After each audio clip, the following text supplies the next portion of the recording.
See, I can't be the only one who manages a football team and then compares myself to the real life football team and sees how well I'm doing in comparison. Although looking at the Huddersfield team in real life, I think to myself, yeah, I can't manage them in real life. I don't think anyone can. I mean, they're a lost cause. Literally, a lost cause. I mean, it's a bit ironic since I support Portsmouth. And I'd rather not talk about Portsmouth for the next year. So if no one can bring them up for the next year, I'll be very thankful. In the last episode, we took on Wolves away and lost 3-0. It was a pretty disastrous result, seeing as that we were 0-0 with 15 minutes left and somehow collapsed and conceded 3 in the last 15.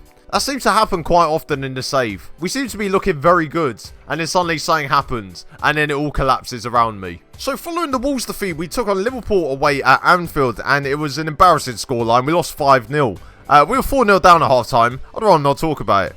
But following that, we did take on Fulham, and Ashley Young got his first assist of the season as he set up Maximilian Phillips to head in as we beat Fulham by 4-0. And then Juan Mata opened the scoring for Manchester United with this ridiculous cross/shot, which I don't know how it went in. But then Neil Maupay equalised for us and made it 1-1 after only 5 minutes. And I thought to myself, actually, we may have a chance here, and I allowed the team a bit more freedom. But we ended up 3-2 down as Pogba's shot hit Henderson and went into the back of the net. At this stage, I thought to myself, maybe this isn't going to go very well. But then Neil Maupay played in Maximilian Phillips and he fired it in to make it 3-3 with only 20 minutes left on the clock. But Manchester United ultimately won it as Chong's shot ended up finding Heisa, who fired it into the back of the net, and we lost 4-3. Not a bad result really in the end. But in this episode, we do take on Bournemouth and Tottenham, and well, looking at the table, you could probably tell we are safe. We are safe. Fucking come on! Yes! But in this episode, we do take on Bournemouth at home and Tottenham away on the final 2 games of the season. I mean, going into the last 2 games of the season without any pressure on me whatsoever. You'd love to see it. Following the game against Wolves, Fabian Schär did some lifting in the gym and put himself out for the season. I mean, do you even lift, bro? Would have been funny in 2014, not 2019. I'm only 5 years too late. Jurgen Klopp was also bragging in the press because they beat us 5-0 and he said that we were excellent. Are you taking a piss out of me? No, watch out next season, Jurgen, when we go and play you and lose 6-0. And then you won't be saying the same then. So only 5 teams managed to make a profit last year. We weren't one of them. And 2 of the promoted teams managed to make a profit. We're at a loss of 9 million. Although saying that, he'll probably get more next year. Neil Maupay also managed to end his goal drought against Fulham. 11 hours without scoring. He cost me 11 million. There's a conspiracy in there somewhere. FBI, open up! And looking at that team of the week, we absolutely dominated it this week. I mean, even Ashley Young got in team of the week, and people said that he was a shit signing for me. That has vindicated my decision to bring him to Huddersfield. Norwich have also been relegated, unsurprisingly. They signed 3 of my players in the summer and got relegated because of it. So, thank you very much. Ben Gibson back to the Championship where he belongs. Wank.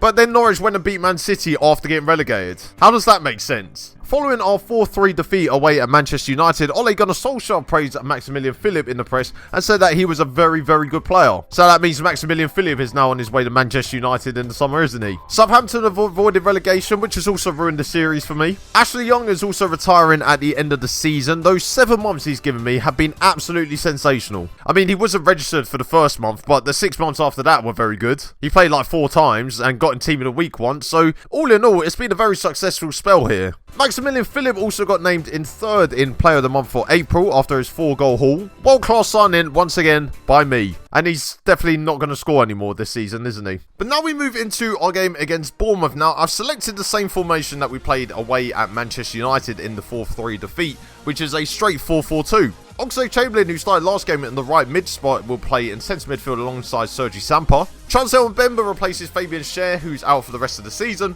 And of course, Neil Maupay and Maximilian Phillips lead the line for us. They both play the same role, and yet I'm getting so much success from it. It's amazing. So I've checked the Bournemouth team and Mauricio Pochettino is in charge of them. I mean, that's quite funny seeing as we're playing Spurs in this episode as well.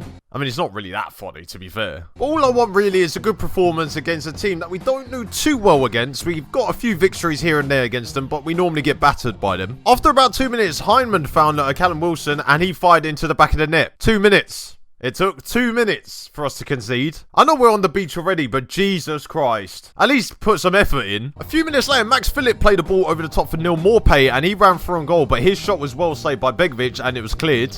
I mean, he really should be putting those away. And talking of strikers who need to be putting the ball into the back of the net, John McGinn's corner found Max Phillips, who rose the highest and headed it wide. And then some good play by Callum Wilson found David Brooks on the edge of the box, and after his first shot was initially blocked, his second shot just went wide. I feel like Bournemouth have come closer to scoring again than we have to equalising. But saying that, Ollie Berg then cut inside and played the ball to Oxlade-Chamberlain, who fired it past Begovic. It was an unstoppable shot. Literally no goalkeeper in the world would save that. One of the signings of the season, I would say. And then only a minute later, we were on the attack again, and Philip played the ball to Hudson-Odoi, who then put the ball back across to Philip, who then somehow missed from 5 yards out. Seriously, 23 million to do that. Unbelievable. And then the long kick to Henderson went towards Neil Maupay, and for some reason, Mike Dean decided to call up for a foul, and then sent off Neil. He's apparently elbowed his opponent again. That's the second time this season that he's elbowed someone. At least we know that Neil is going to start a career in the UFC once he retires from football. So we ended up playing 4-4-1 and somehow got into half-time still drawing 1-1. So with only 20 minutes left, I decided to send on Marvin Sordell and Cole Darlow to replace Henderson and Max Phillip. And the change worked as Ashley Young lost the ball from about 40 yards out. Callum Wilson was played through on goal and he fired it past Cole Darlow. And that was it. We lost 2-1.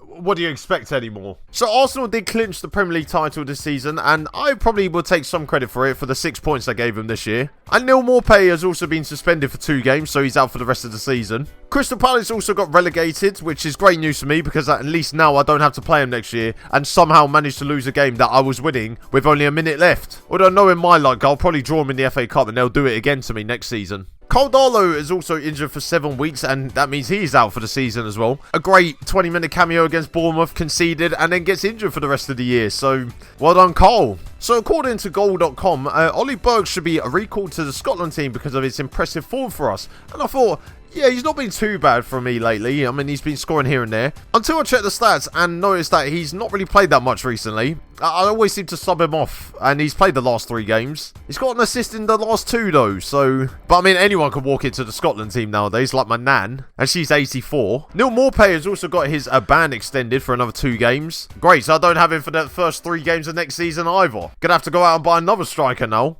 And now into our final game of the season away at Tottenham Hotspur. Now, it is going to be the same formation again. We are sticking with the 4-4-2, but there are a lot of changes to the side. I have dropped both my fullbacks in Reguilon and Smith, so Fredericks and Dummett replace both of them. Philip Billing and John McGinn will partner each other in the centre midfield, with Ashley Young replacing Hudson-Odoi on the left-hand side. And up front, we have probably the greatest strike force ever in Premier League history, as Marvin Sordell partners Peter Crouch up front, and it is Peter Crouch's last game before he retires, so good luck to him in the future. And against his former club as well. So it's nice for Tottenham to get the memo about playing a weakened side on the last day of the season. And, well, I mean, as you can see there, they basically picked a second string side. Thanks, Rafa. Ollie Berg was one of the very few players who decided to try something in the first half and actually ran towards the Tottenham defence, but his shot went over the bar. And then João Cancelo cut in from the right wing and ran towards our box and fired a shot which Henderson saved very well. And that was it. Half-time, 0-0. What do you expect any more in this series? And then after a nice passage of play from us in the Tottenham half, we lost the ball as Dele Alli closed down McGinn. The ball then found Kane and we couldn't tackle him either. And then he played the ball through to Son and we couldn't tackle him either. And then Son put it into the back of the net. How did that happen? How? Christian Eriksen then had a free kick which just went over the bar. And then Kane was played through by Son, but Henderson pulled off a good save and forced the corner. With time ticking down, I sent on Steve Mounier to replace Peter Crouch. And then Paul Dummett found Marvin Sordell on the wing and he crossed the ball to the box. So Ollie Berg at the back post to volley it in and get us an undeserved equaliser away at Spurs. And it nearly got even better as Philip Billing found Steve Mounier and he fired a shot which just went wide of the post. And that was it. We drew 1-1 on the final day. Spurs really are shit, aren't they? And look how much it means to them. They're celebrating a 1-1 draw at home to Huddersfield. I mean, I would if I drew this Huddersfield team.